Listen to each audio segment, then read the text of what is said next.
이제 드디어 이제 6장에 들어서면서 이제 본격적인 인을 떼는 시간이 왔습니다. 이제 드디어 이 안에 그 감추어졌던 인이 떼어지면서 펼쳐 보여질 그 그림의 뜻은 무엇이고 의미가 뭘까? 그 실질적인 이제 요한계시록 본론에 이제 오늘부터 들어가게 됩니다. 근데 내용을 좀 우선 보십시다. 내가 봄에 어린 양이 7인 중에 하나를 떼시는데 그때 내가 들으니 네 생물 중에 하나가 우레소리같이 말하되 오라 하기로 이에 내가 보니 인을 처음 뗐는데 그 안에 보여지는 광경이에요. 뭐가 있습니까? 흰말이 하나 있어요. 백마 흰말이 하나 있어요. 또 그 탄자가 뭘 가졌어요? 활을 가졌고 또 뭐를 받아 가지고 있어요? 면류관, 흰말, 활, 뭡니까? 면류관.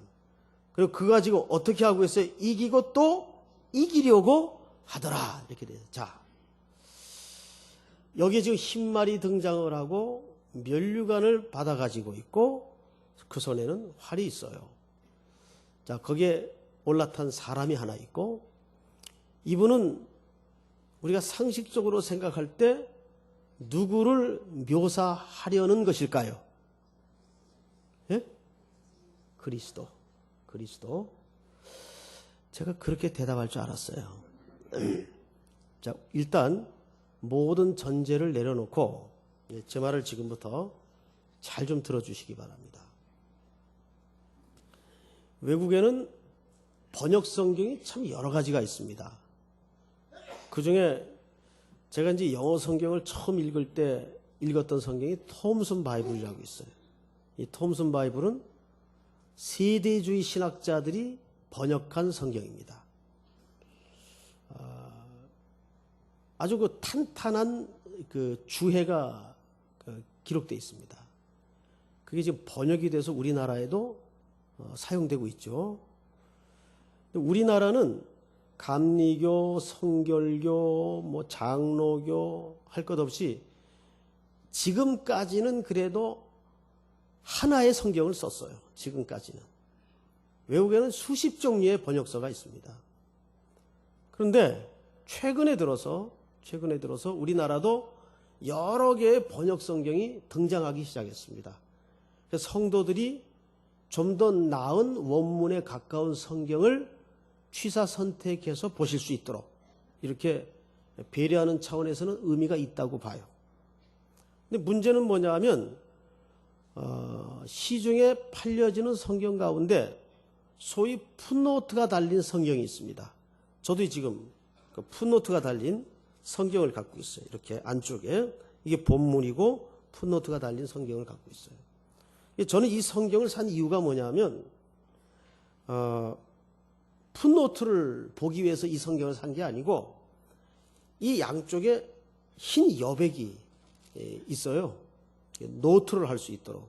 그래서 개인적으로 성경 공부를 하거나 또 묵상 가운데 은혜 받았던 내용들을 잊어먹지 않고 그때그때 참고해서 바로 적을 수 있도록 아주 구성이 잘 돼 있어요. 이걸 활용하려고 이제 할 수 없이 이 풋노트가 달린 성경을 샀습니다. 일단 결론적으로 여러분들이 성경을 앞으로 살 때에는 해설이 달려진 성경이나 이와 같이 풋노트가 달린 성경은 가능하면 지양을 해 주십시오. 안 사는 게 좋습니다. 이게 안 산다 그러면 좀 이게 말이 너무 좀 세게 나가는 것 같아서 제가 조심스럽긴 한데 그냥 성경만 있는 성경을 사는 게 훨씬 좋습니다. 왜냐하면 풋노트가 달리거나 주석이 달리거나 해석이 달린 성경이 쉽게 성경의 내용을 이해하는 데는 잠깐은 도움이 돼요. 근데 문제는 뭐냐 하면 두 가지 문제가 있습니다. 첫째, 사람들이 편의상 그 풋노트를 먼저 봐요. 그리고 나서 성경을 읽기 때문에 성경에서 말하고자 하는 원래의 의도, 원래의 의미를 놓치게 됩니다.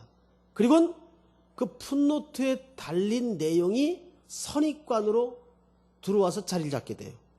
그리고 그 관점을 이미 고정시켜서 성경을 보기 때문에 성경의 의미가 전체가 내 것이 아니라 남의 것이 될 수가 있습니다.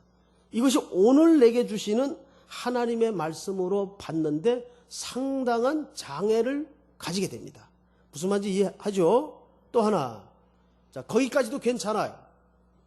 거기까지도 백보 양보해서 양보했다고 합시다. 문제는 뭐냐면 그 풋노트나 해설이나 해석이나 주에 그 내용이 잘못되었을 때 그거를 철석같이 믿고 그것이 고정돼서 베껴버린다는 겁니다.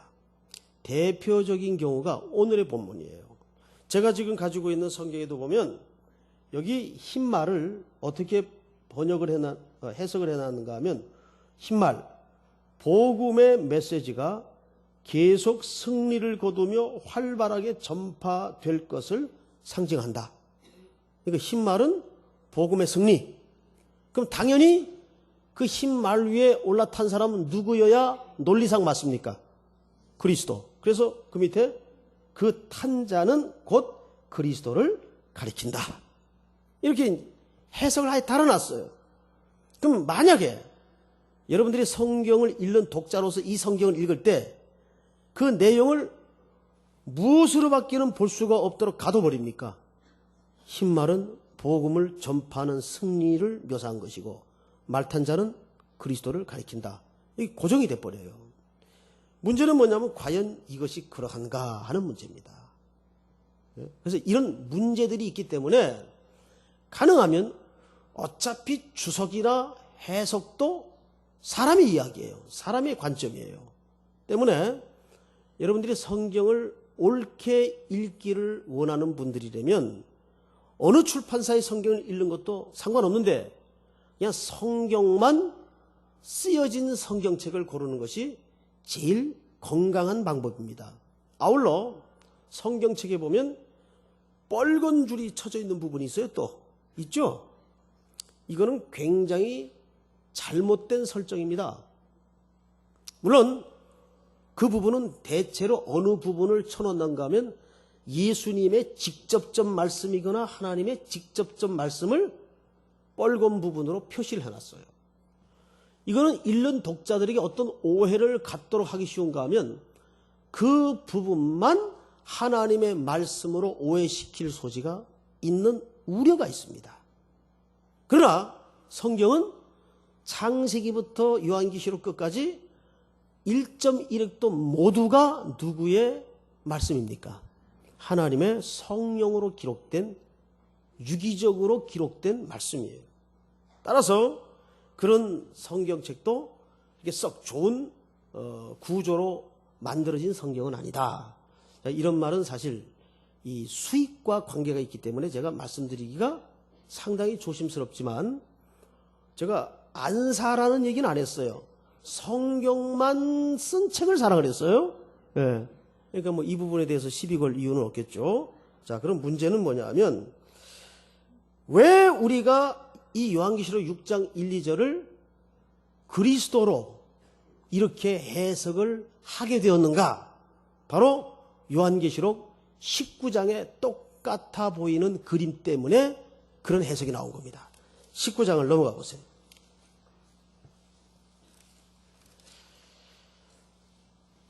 속으로 오늘도 어차피 쉽게 가긴 다 틀린 것 같다. 그렇게 생각하지 마시고 오늘은 그냥 저도 그래요. 그냥 스타디한다 생각하시고 자 19장 11절을 보세요. 제가 좀 읽겠습니다. 또 내가 하늘이 열린 것을 보니 보라 뭐가 보입니까? 백마와 그것을 또 뭐예요? 똑같은 모습이 나오죠. 탄 자가 있으니 그 이름은 충신과 진실이라. 그가 공의로 심판하며 싸우더라. 그 눈은 불꽃 같고 그 머리에는 면류관이 쓰여져 있어요. 면류관들이 있고 또 이름 쓴 것 하나가 있으니 자기밖에 아는 자가 없고 또 그가 피 뿌린 옷을 입었는데 그 이름은 하나님의 뭐예요? 말씀이라 칭하더라. 하늘에 있는 군대들이 이 희고 깨끗한 세마포 옷을 입고 백마를 타고 그를 따르더라. 그의 입에서 뭐가 나와요? 예리한 검이 나오니 그것으로 만국을 치겠고 친히 그들을 철장으로 다스리며 또 친히 하나님 곧 전능하신 이의 맹렬한 진노의 포도주 틀을 밟겠고 그 옷과 그 다리에 이름을 쓴 것이 있으니 만왕의 왕이요 만주의 주라 하였더라.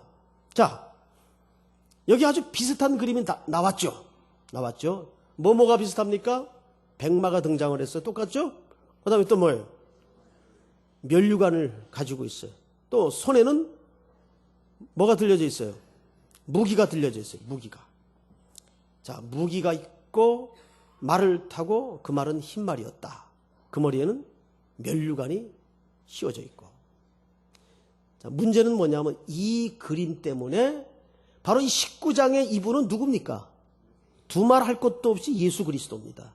그렇죠? 그런데 성경을 자세히 보시면 여기에 묘사된 그림과 6장에 묘사된 그림은 비슷해 보이는데 사실은 전혀 다른 분이에요. 자, 우선 19장의 이 면류관은 관이라고 쓰여 있는데 이 관은 어떻게 묘사되고 있는가 하면 원어에 디아데마타라고 돼 있어요. 디아데마타. 이 관은 똑같은 관이 있는데 그 관을 쓴 단어가 달라요. 근데 19장의 관은 디아데마타. 이 디아데마타라는 말은 왕권을 인정할 때 씌워지는 관입니다. 왕권을 상징할 때. 그러니까 이분은 분명히 누구예요? 예수 그리스도예요. 그 다음에 요한계시록 6장에는 손에 들려졌던 무기가 뭐였어요? 활이었어요. 근데 여기에 이 말탄 자가 가지고 있는 무기는 입에서 예리한 뭐가 나와요? 검이 나와요. 무기가 같습니까? 다릅니까? 달라요. 그런데 이거를 자세히 보지 않으면 슬쩍 보면 비슷해 보여요? 비슷해 보이지 않아요? 비슷해 보여요. 바로 오늘 메시지가 여기에 초점이 있어요. 전혀 다른 분인데 비슷하게 가장을 했다는데 문제가 있어요. 무슨 말인지 이해가 됩니까, 여러분? 예? 자, 그런 차원에서 그러면 6장을 다시 가서 자세히 보십시다. 그러니까 이 두 그림을 같이 봤기 때문에 6장도 우리가 생각 없이 그리스도라고 그냥 해석을 해버리는 우를 범하게 되는 겁니다. 그래서 참고로 여기 신학생들이 있거나 요한계시록을 똑똑하게 해석하고 공부할 필요가 있는 분들은 지금 그분 책이 일부는 번역이 되고 일부는 번역이 안 됐는데 리차드 보쿰이라는 분이 쓴 계시록 강의가 있어요. 이분은 이 계시록에 대해서는 현세에 존재하는 신학자 중에서는 최고예요. 자, 성경을 잘 보세요. 1절 내가 봄에 어린 양이 7인 중에 하나를 떼시는데 그때 내가 드린 네 생물 중에 하나가 우레소리같이 말하되 오라 하시기로 이에 내가 가보니 흰말이 있는데 그 탄 자가 활을 가졌고 이렇게 되어 있어요. 자, 일단 내용을 들어가기 전에 이 구조를 한번 봐요. 지금 이 재난을 담은 인들을 떼는데 그 인을 떼는 분이 누구예요? 어린 양이에요. 인을 떼는 분이 그리스도란 말이에요. 그런데 인을 떼는 분이 그리스도인데 그 떼서 안에 내용을 보니까 말탄 자가 또 그리스도일 수 있어요? 그거는 논리적으로 맞질 않는 겁니다. 그렇죠? 다시 무슨 말인지 이해가 되죠? 이해가 되셔야 돼요. 인을 떼는 분이 지금 누구시다? 예수 그리스도예요. 어린 양이에요. 맞죠? 이 인을 떼기에 합당한 자가 누구냐? 이것이 오늘 5장까지의 설정 아니었어요. 그런데 보니까 일찍이 죽임을 당한 어린 양이 합당한 자더라고요. 그래서 그 어린 양이 지금 인을 떼요.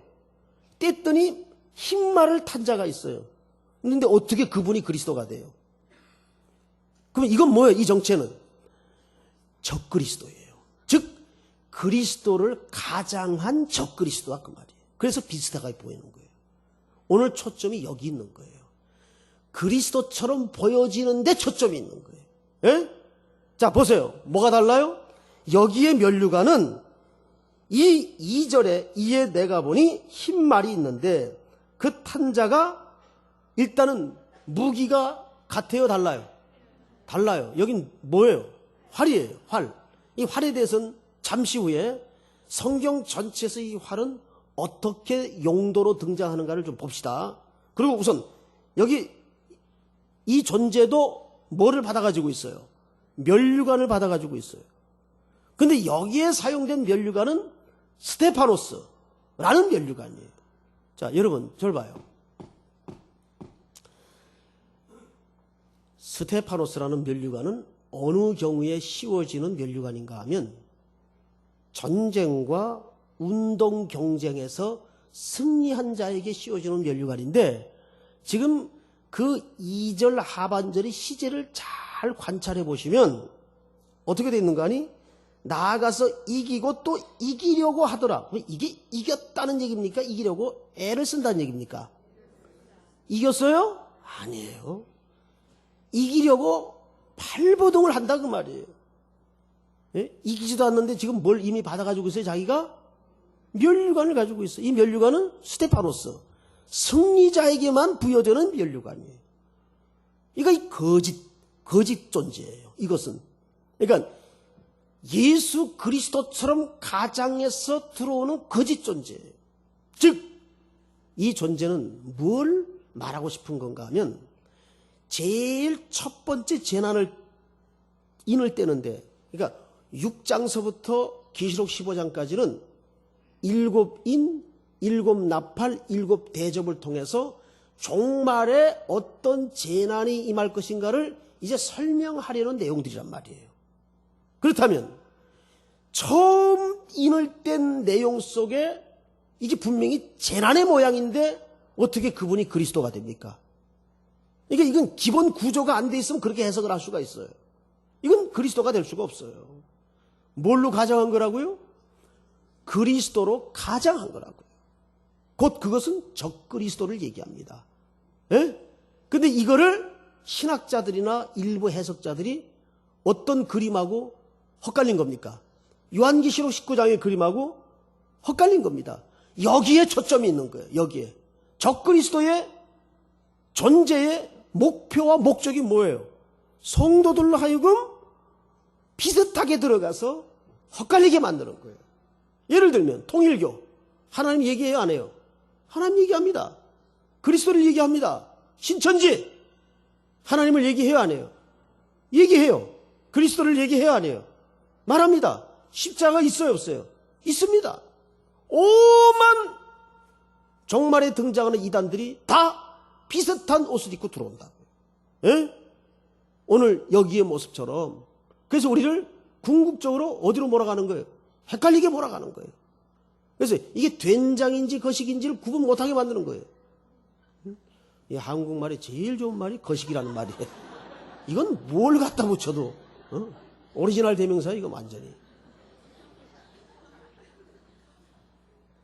자, 그런데 그러면 도대체 이 흰말 탄자가 손에 들고 있는 활은 어떤 의미를 성경 전체 속에서 던져주고 있는가? 자, 한 군데만 찾읍시다. 요한계시록 에스겔서 39장을 엽니다. 에스겔서 39장. 에스겔서는 이제 다니엘서 바로 앞에 있어요. 다니엘서는 에스겔서 뒤에 있어요. 난 왜 설교를 하다가 이런 말장난을 하는지.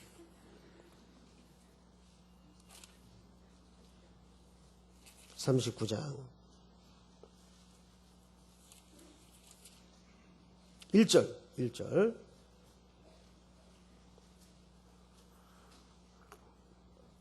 시간 충분히 드릴 테니까 천천히 찾으세요.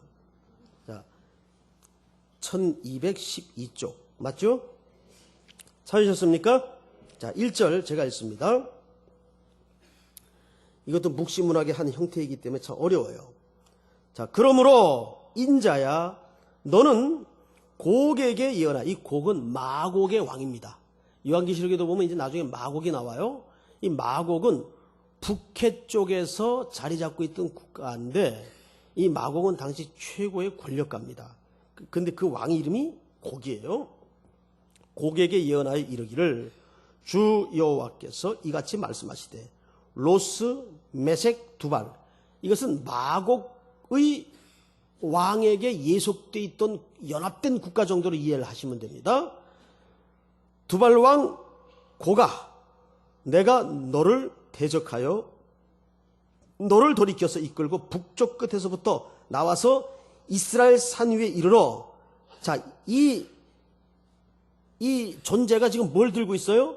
네 활을 쳐서 네 왼손에서 떨어뜨리고 네 화살을 네 오른손에서 떨어뜨리리니. 자, 이스라엘을 대적하려고 섰던 이 사람들의 손에 지금 뭐가 들려져 있었어요?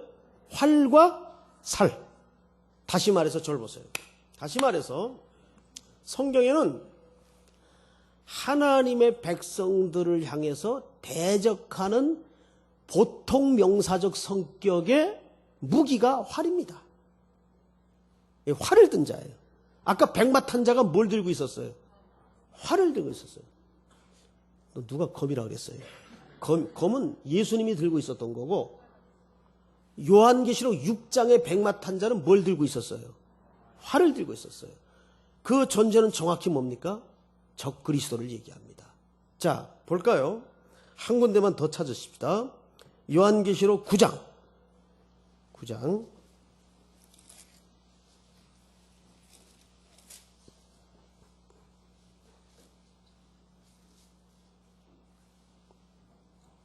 그냥 10절로 넘어갑니다. 1절부터 쭉 읽어야 되는데 시간이 넉넉지 않기 때문에 10절. 또 전갈과 같은 꼬리와 쏘는 뭐가 있어요? 살이 있어. 어둠의 권세 잡은 자를 향한 묘사예요. 살이 있어. 이거 화살을 얘기하죠. 그 꼬리에는 5달 동안 사람들을 해하는 권세가 있더라. 이거 제한적이라 그 말이죠. 영원히 우리를 괴롭힐 수가 없고 허락한 기간 동안만 왕노릇 할 수 있다 그 말이에요. 5달 동안 권세가 있더라. 11절. 그들에게 왕이 있으니 무저갱의 사자라. 무저갱의 사자라. 히브리어는 그 이름이 아바돈이요. 헬라어로는 그 이름이 뭐예요? 아볼루온이더라. 아볼루온. 근데 이 아볼루온이라는 말이 뭐의 파생어, 분산가 하면 아폴루미의 파생어입니다. 그러니까 아폴루미는 곧 그 이름이 뭐가 되냐면 아폴로 신이 됩니다. 그래서 여러분, 그리스 신화에 등장하는 그 아폴로 신에 자주 등장하는 무기가 뭐예요? 화살이에요, 화살. 살입니다.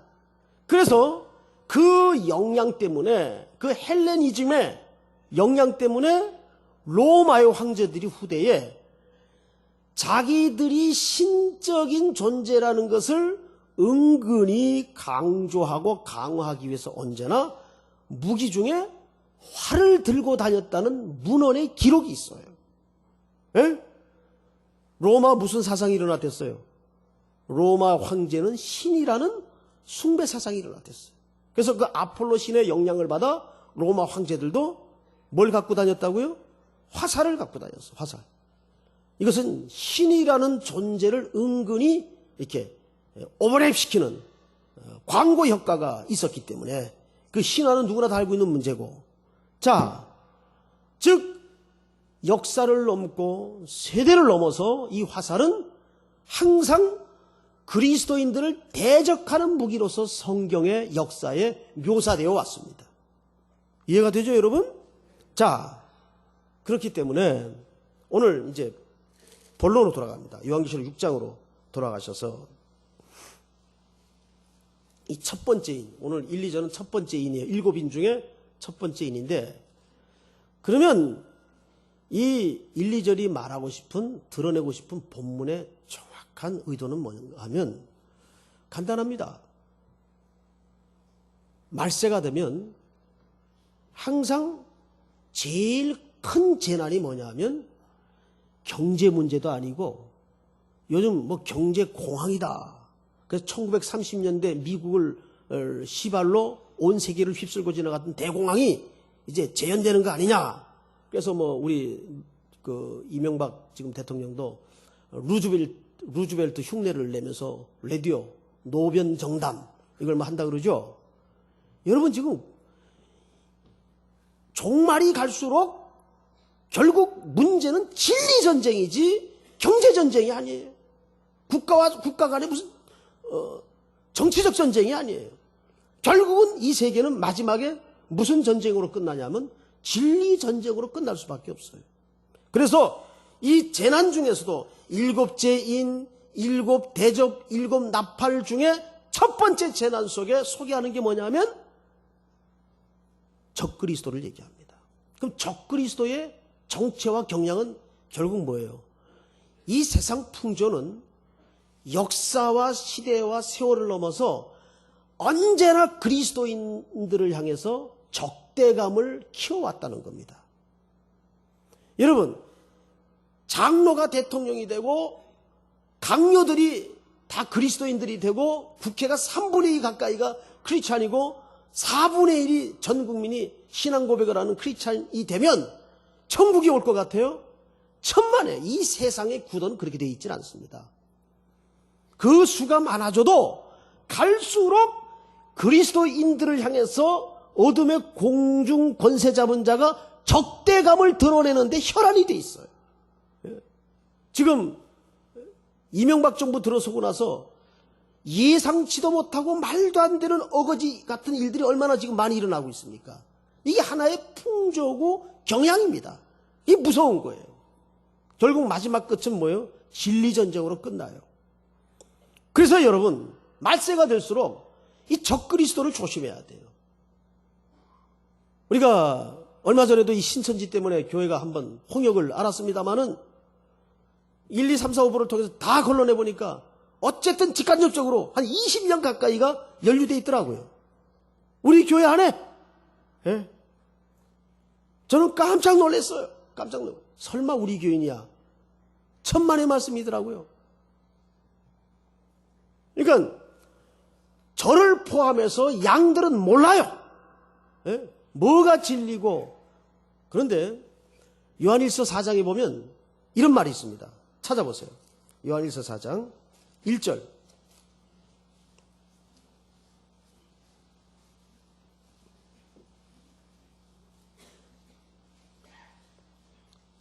사랑하는 자들아, 영을 다 믿지 말고 오직 영들이 하나님께 속하였나 분별하라. 많은 거짓 선지자가 세상에 나왔습니다. 이로써 너희가 하나님의 영을 알지니 곧 예수 그리스도께서 육체로 오신 것을 시인하는 영마다 하나님께 속한 것이요 예수를 시인하지 아니하는 영마다 하나님께 속한 것이 아니니 이것이 곧 적그리스도의 영이니라. 오리라 한 말을 너희가 들었거니와 지금 벌써 세상에 있느니라. 뭐가 있어요? 세상에 벌써 적그리스도가. 적그리스도의 기준이 뭐예요?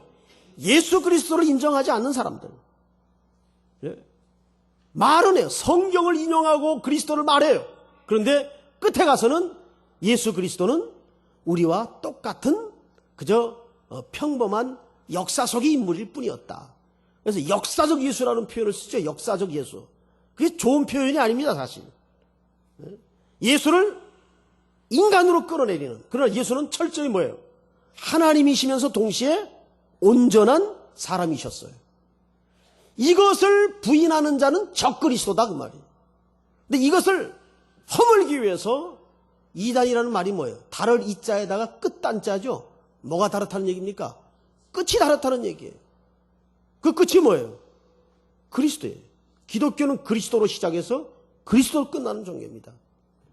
그런데 오늘날 교회 안에도 문제는 뭐냐 하면 아예 저런 통일교 같은 거는 큰 문제가 안 돼 사실.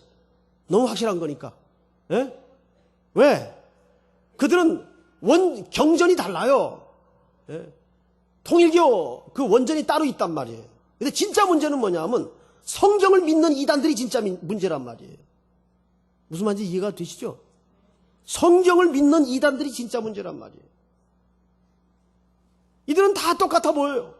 그러니까 아니, 세상에 이제 색출을 해가지고 좀 표현이 좀 그렇습니다만은 색출을 해가지고 설득을 했어요. 근데 어느 분은 나를 설득하려고 그래요. 목사님 지금 모르고 하시는 말씀이라고. 예? 그것도 국제전화로. 나 일본 가 있는데 전화가 왔어요. 환장하겠더라고요. 근데 지금 그분이 일부 예배에서부터 너무너무 성실하게 잘 돌아왔어요. 얼마나 감사한지. 아주 잘 돌아왔어요. 예, 끝까지 그렇게 될 줄을 믿지만은 오늘날 이와 같은 유사한 일들이 얼마나 많은지 몰라요. 이런 것뿐만이 아니라 문화를 통해서 정치적 색깔을 입고, 예? 그 지난 선거 때는 통일교에서 뭐 가정당인가 만들어가지고 지금 정치 세력을 잡는다고 이게 들고 나오지 않습니까? 근데 거기에 또 우리 기독교인들마저도 무슨 기독당이라는 걸 만들어가지고 맞대응을 한다. 여러분, 하나님의 나라는 그런 정치 논리로 맞대응할 수 있는 게 아닙니다. 예? 제발 좀 목사들이 그런 짓 좀 안 했으면 좋겠어요. 그 중에 한국을 대표하는 그 원로들이 막 그런 당을 만들어가지고 저는 기독당 반대해요. 개인적으로. 그게 무슨 일들이에요, 그게? 예? 우리가 건강한 상식을 가지고 그래서 선명한 기준, 분명한 기초, 분명한 원리를 붙잡아야 돼요. 혼란일 때일수록. 우리 교회 같은 경우에는 얼마나 여러분들이 기본적인 말씀을 배울 수 있는 프로그램이 많아요. 예? 저렴한 가격에 얼마나 많아요. 어떤 거 공짜로 시켜주잖아요. 근데 안 해. 예? 설교 30분 달랑의 신앙 운명을 걸고 있잖아요. 그러니까 누가 자기 상황이 좀 스트레스가 있고 공고해지면 누가 헐다가면 확 넘어가는 거예요, 그냥. 예? 그래도 내가 위로가 되더라. 이게 정서적으로 막 기초를 하고 반응을 한단 말이에요. 위로가 되는 거하고 그게 진짜냐 사실이냐하고는 다른 문제 아니에요. 그러니까 여러분, 이 복음이라는 것은 확고한 사실입니다. 이건 무슨 정서적으로 내가 기분이 좋다, 위로가 된다, 이런 낮은 차원으로 접근해야 될 진리가 아니에요.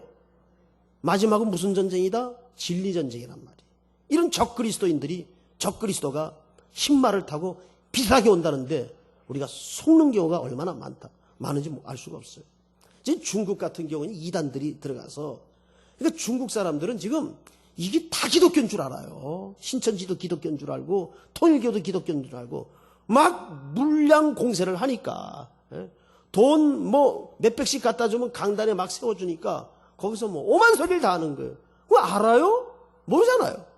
그러니까 다 하게 뭐 십자가 얘기하고 예수 얘기하니까 다 그냥 기독교인 줄 알아요. 예? 이런 유사복음주의자들 얼마나 많은지 몰라요. 이럴 때일수록 더욱 선명한 진리를 붙잡고 우리의 삶을 더욱 심플하게 하고 단순하게 하고 예수 그리스도께 인생의 모든 사이클을 맞추는 결단이 있기를 축복합니다. 일어나십시다.